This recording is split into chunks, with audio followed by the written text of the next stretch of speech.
Delphine F4, surveillante qui est intervenue en tant qu'assistance à maîtrise d'ouvrage dès les phases de programmation. Il faut savoir que ce projet d'espace socio-culturel, c'est un projet qui est très ambitieux pour cette petite commune, qui a fait l'objet de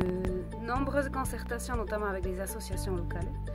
Et nous, on était là en fait pour traduire les besoins de la maîtrise d'ouvrage dans un programme technique, énergétique, environnemental et en apportant un petit peu d'innovation.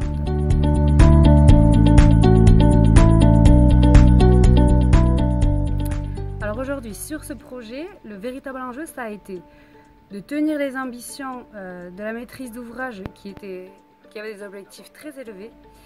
tout en permettant d'avoir un outil qui soit à la fois finançable par cette petite commune, en allant chercher notamment des financements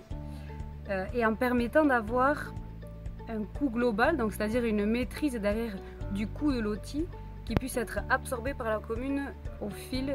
des consommations annuelles après la livraison.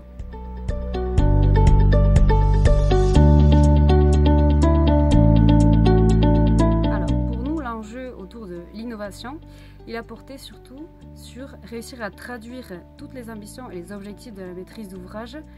concrètement dans le projet jusqu'aux phases chantier. Donc on a poussé la maîtrise d'œuvre à chaque phase à tenir leurs engagements vis-à-vis de l'innovation. L'innovation, on la retrouve sous plusieurs aspects, notamment avec les exigences de performance environnementale, donc avec l'utilisation de la terre crue, les briques de terre compressées qui sont sous ATEX car elles sont porteuses dans ce bâtiment-là. On a aussi de l'innovation sur tout ce qui est BIM avec la montée en compétence de la maîtrise d'œuvre sur ces sujets-là, qui a été assistée notamment par Tipeee.